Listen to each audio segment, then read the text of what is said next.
warahmatullahi wabarakatuh. Sebelumnya, perkenalkan nama saya Nisa Fitri, NIM 2520109, PTIK 4C. Video ini saya buat karena untuk UAS dari mata pelajaran database, dosen pengampunya yaitu Bapak Rian Amanda. Di sini saya akan menjelaskan yaitu data mining. Data mining adalah merupakan suatu alat yang memungkinkan para pengguna untuk mengakses secara cepat data dengan jumlah yang besar.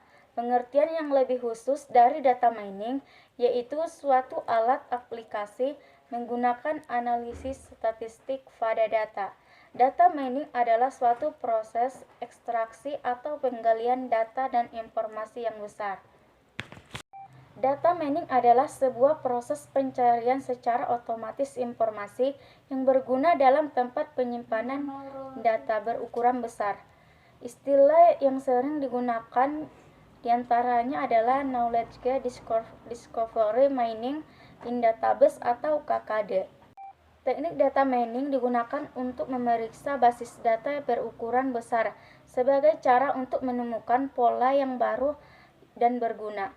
Tidak menerima pekerjaan pencarian informasi dinyatakan sebagai data mining.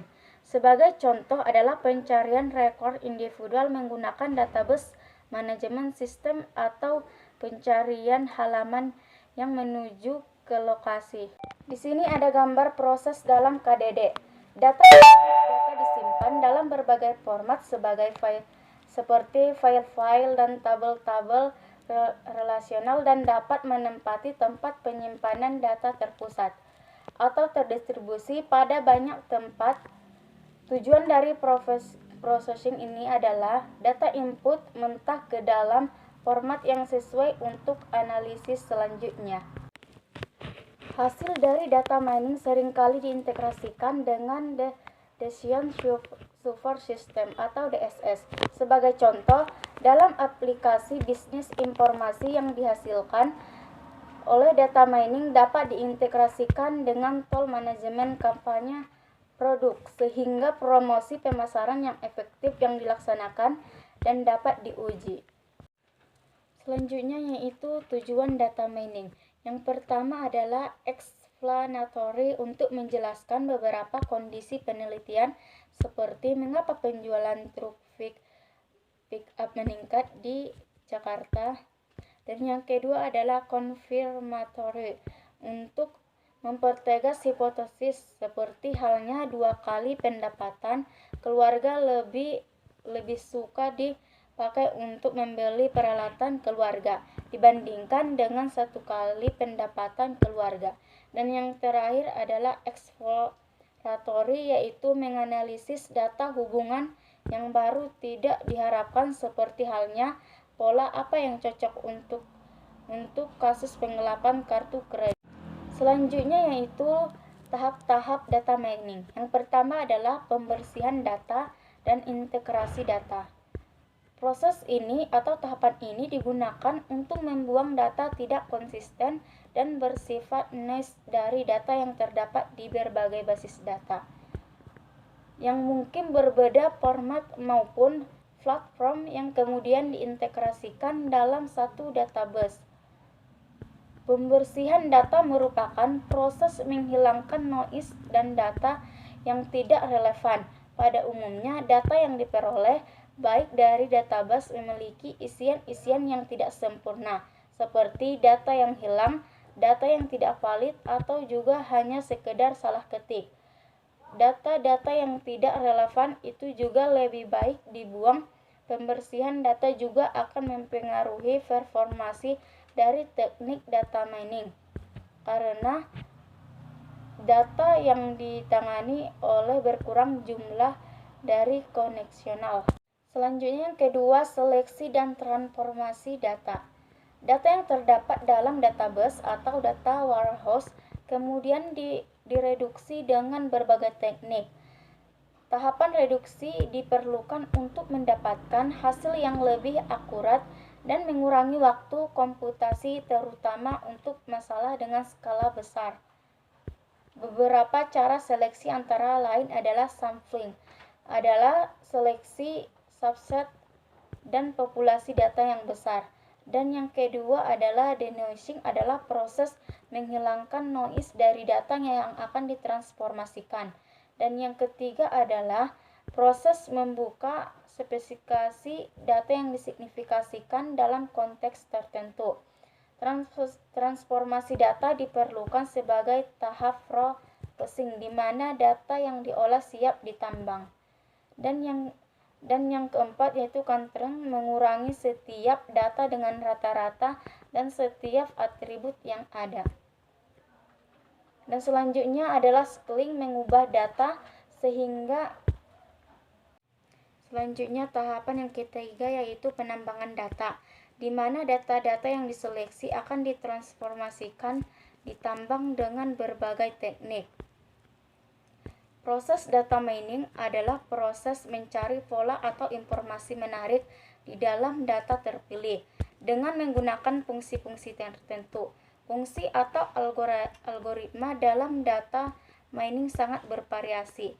Pemilihan fungsi atau algoritma yang tepat sangat bergantung pada tujuan dan proses pencarian pengetahuan secara keseluruhan. Dan tahapan yang terakhir adalah evaluasi pola dan presentasi pengetahuan. Tahap ini merupakan bagian dari proses pencarian pengetahuan yang mencakup pemeriksaan apakah pola atau informasi yang ditemukan bertentangan dengan fakta atau hipotesis yang ada sebelumnya. Langkah terakhir KDD adalah mempresentasikan pengetahuan dalam bentuk mudah dipahami untuk pengguna. Selanjutnya, penjelasan kebutuhan data mining. Kehadiran data mining dilatar belakangi dengan problem data explosion yang dialami di akhirnya ini, di mana banyak organisasi telah pengumpulan data sekian tahun lamanya, atau data pembelian, data penjualan, data nasabah, atau data transaksi dan tersebut. Hampir semua data tersebut dimasukkan dengan menggunakan aplikasi komputer yang digunakan untuk menangani transaksi sehari-hari, yang kebanyakan adalah OLTP atau Online Transaction Processing. Meskipun gaungnya mungkin tidak seramai seperti client service, database muncul, tetapi industri-industri seperti IBM, Microsoft, dan lain-lain terus gencar melakukan penelitian di bidang data mining dan telah menghasilkan berbagai software untuk melakukan data mining. Intelligent Miner dari IBM berjalan di atas sistem operasi AIX atau OS, Solaris, dan Windows, dijual dengan harga sekitar. Microsoft juga telah menambahkan fasilitas data mining di Microsoft SQL. Enterprise Miner dari SAS berjalan di atas sistem operasi Miniset dari Silicon Graphics berjalan di atas sistem operasi Windows. Selanjutnya, cross market analysis. Kita dapat memanfaatkan data mining untuk melihat hubungan antara penjualan satu produk dengan produk lainnya. Selanjutnya, profil customer. Data mining dapat membantu Anda untuk melihat profil customer pembelian nasabah. Dapat mengetahui kelompok customer tertentu suka membeli produk apa saja. Selanjutnya, identifikasi kebutuhan customer. Anda dapat mengidentifikasi produk-produk apa saja yang terbaik untuk tiap kelompok customer dan menyusun faktor-faktor apa saja kira-kira dapat menarik customer baru untuk bergabung dengan pembeli. Selanjutnya, menilai loyalitas customer. Dan yang paling terakhir adalah informasi sumber. Dan selanjutnya ada beberapa solusi yang bisa diselesaikan dengan data mining. Di antaranya adalah yang pertama, menembak target pasar, atau data mining dapat melakukan pengelompokan atau clustering dari model-model pembeli dan melakukan klasifikasi terhadap setiap pembeli sesuai dengan karakteristik yang diinginkan, seperti kesukaan yang sama, tingkat penghasilan, dan yang sama kebiasaan. Selanjutnya, melihat pola beli pemakai dari waktu ke waktu. Data mining dapat digunakan untuk melihat pola beli seseorang dari waktu ke waktu. Sebagai contoh, ketika seseorang menikah, bisa saja dia kemudian memutuskan membeli dari single account ke joint atau account rekening bersama, dan kemudian setelah itu pola belinya berbeda dengan ketika dia masih bujangan. Selanjutnya, cross market analysis. Kita dapat memanfaatkan data mining untuk melihat hubungan. Selanjutnya, penjelasan dari metode data mining. Sebagai salah satu bagian dari sistem informasi, data mining menyediakan perencanaan dari ide hingga implementasi akhir. Komponen-komponen dari rencana data mining adalah sebagai berikut.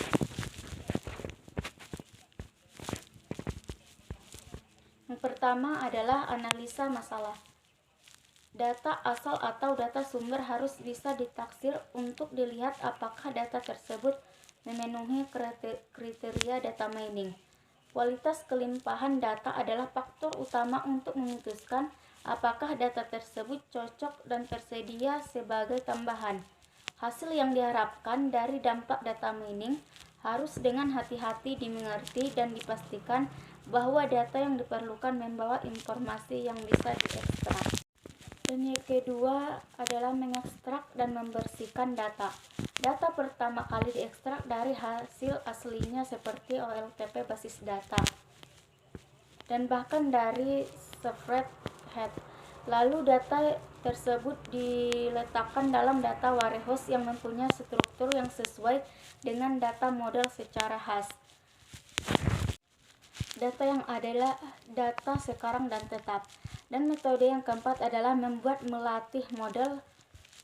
Ketika algoritma ditetapkan pada model struktural untuk dibangun, hal ini sangatlah penting pada saat ini untuk melihat data yang telah dibangun untuk memastikan bahwa data tersebut menyerupai fakta di dalam data sumber. Dan selanjutnya metode yang kelima yaitu query dari data model data mining. Ketika model yang telah cocok diciptakan dan dibangun, data yang telah dibuat tersedia untuk mendukung keputusan. Hal ini biasanya melibatkan penulisan prompt and query aplikasi dengan program aplikasi atau suatu program basis data.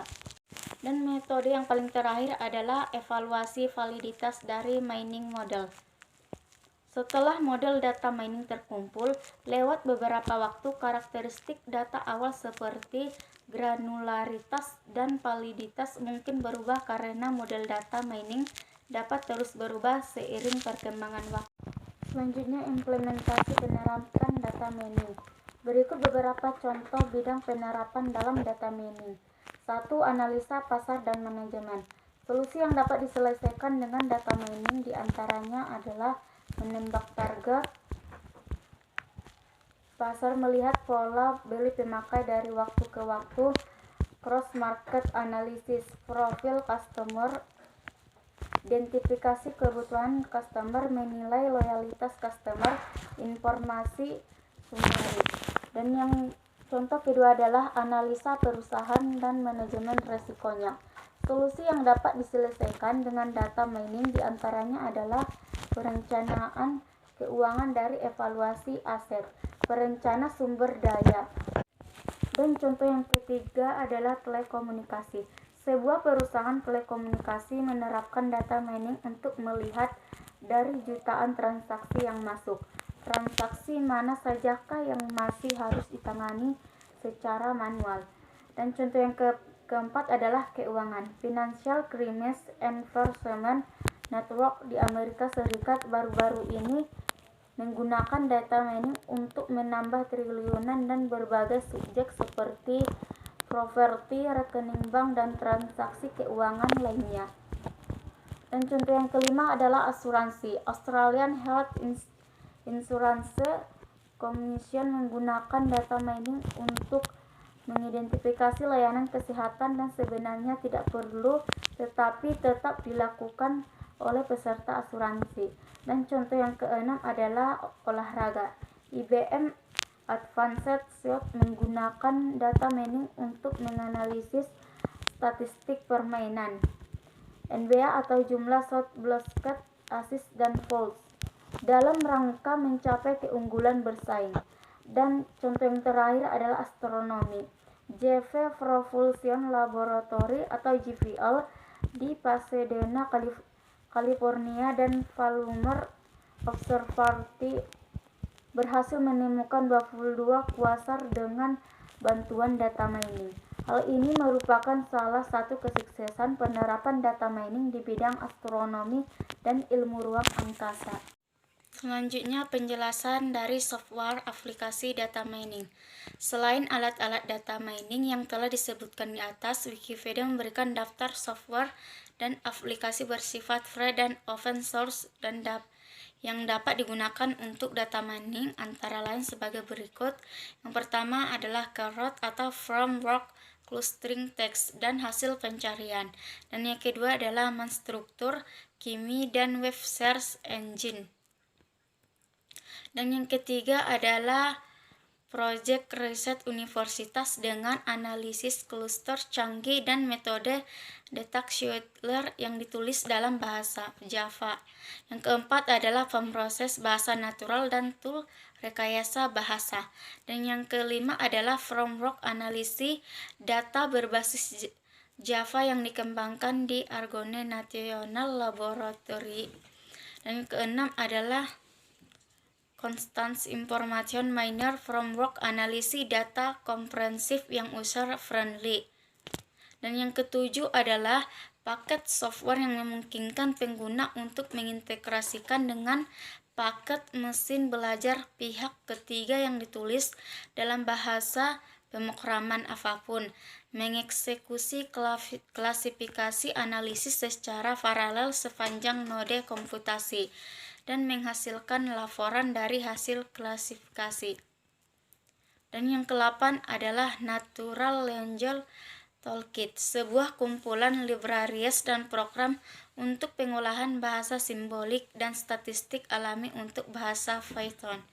Dan yang ke-9 adalah sebuah komponen berbasis data mining dan Swift software mesin pembelajaran ditulis dalam bahasa Python. Dan yang ke-10 adalah sebuah bahasa pemrograman dan lingkungan perangkat lunak untuk komputasi statistik. Dan yang 11 adalah RapidMiner, sebuah lingkungan untuk pembelajaran mesin dan eksperimen data mining. Yang ke-12 adalah framework komponen untuk menganalisis konten tidak terstruktur seperti teks, audio, dan video awalnya. Yang ke-13 adalah suite software aplikasi pembelajaran mesin yang ditulis dalam bahasa pemrograman. Selanjutnya, pembahasan manfaat data mining.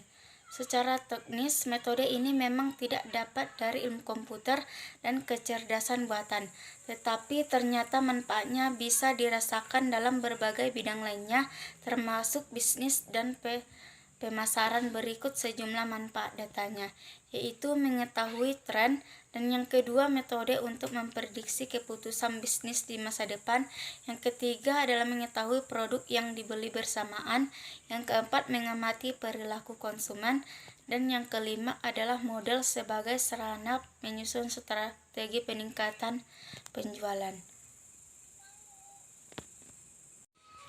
Sedangkan software dan aplikasi yang bersifat komersial antara lain sebagai berikut, yaitu adalah data mining yang dibuat dengan Anjos, dan tool visual data mining yang analisis prediktif yang dibuat Actuate Corporation, dan solusi analisis text class Enterprise, atau tool data mining berbasiskan pola sementara, software data mining yang dibuat IBM.